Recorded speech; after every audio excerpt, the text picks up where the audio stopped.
Yes, ma'am. To get down the road, obviously. Yeah. People wants to go about their daily business. Feel as if they're being prevented from doing so. Yeah. I know you have a position around people who are seeking to walk and down the footpath as ordinary citizens. I think that's one position, but there's something quite distinct from people who are in their own cars, who aren't even part of the protest that is dispersed, who are now being prevented from traversing the children. What's a position for you on that? Facilitate those people using their cars at this stage, in order to ensure that we can uphold the determinations, we need to block the road, which stops the vehicular movement. If the crowd were dispersed, we can move the road. There are alternative routes down the road. We would argue, Tim, that the determination's over. Well, and that's where we differ on that, Winston. There's still large numbers here as far as we're concerned, and that's the position we're in. And as we said, we're also, it's not just the determination that governs us, it's the imminence of the likelihood of a breach of the peace, which actually is the overlapping power. And we just want to be clear around, what grounds in which the police are making decisions here. Is it on the basis that they are seeking to invoke a determination, given that the dispersal? Our interpretation is there's two overlapping pieces here, As you know, there's the Parades Commission determination, which the timeline in it is that this parade cannot form down at Woodvale Parade Road until 1600 hours. So it's open to a degree of interpretation. Our interpretation of that is we weren't to allow you past that before 1600 hours. We then have to make an assessment under the imminence of the likelihood of breach of the peace as to what happens after that.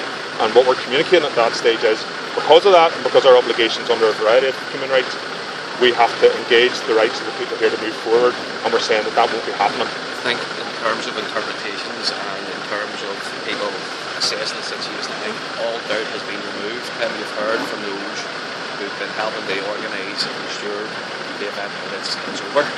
So there's no other clarity required. That's I think it would be clear statement from those. It's a statement, but it's not being supported by the actions. The crowd's still there.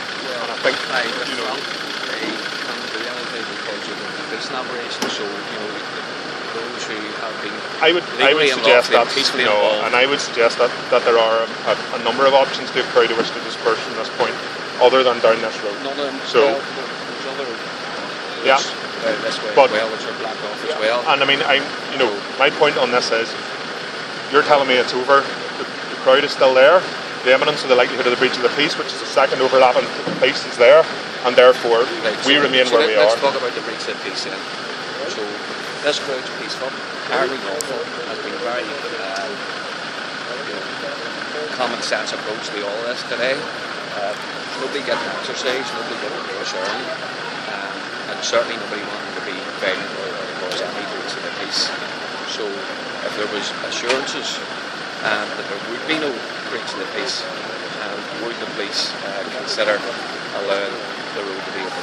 Look, our experience, the evidence that we have from the ongoing protests at Tordell is, even when we've had compliant and quiet protests at Tordell, when there have been movements along this road, that has led to, and between two groups, that has led to interactions, it has led to assault, it has led to attacks.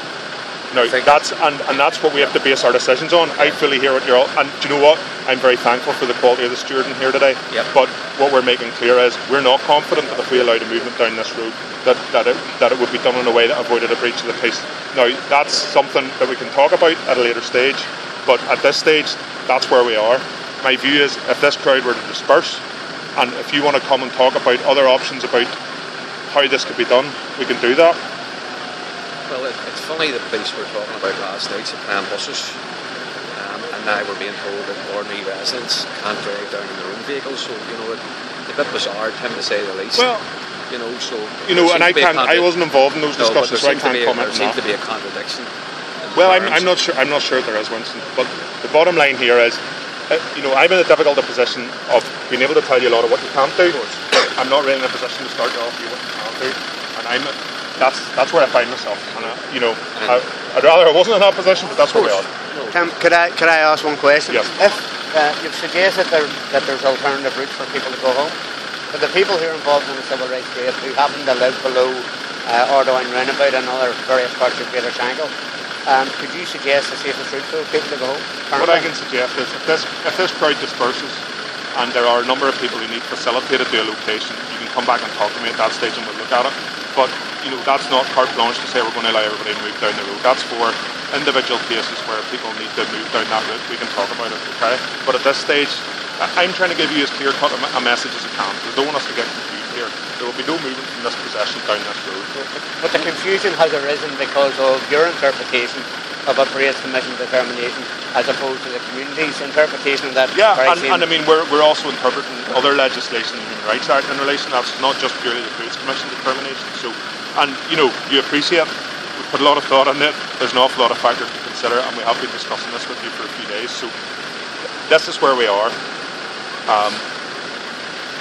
It's not in my style to say that's the end of it, but as far as movements down the road go, that's the end of it.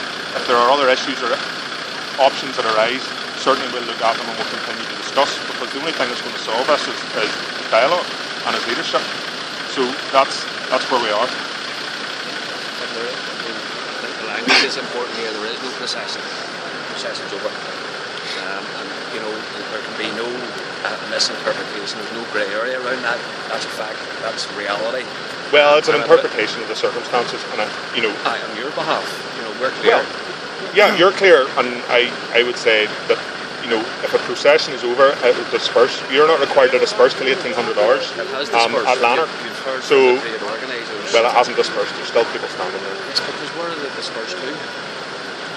Look, and again, it's not my job to start to tell you where your community should go. Yeah, that's for yourselves to.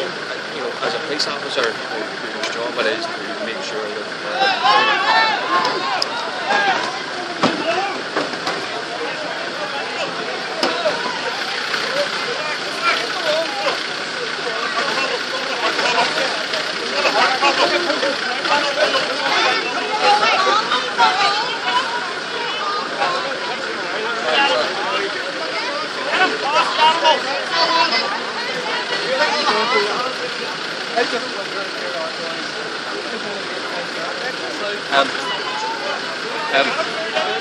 He's an artist. Yeah.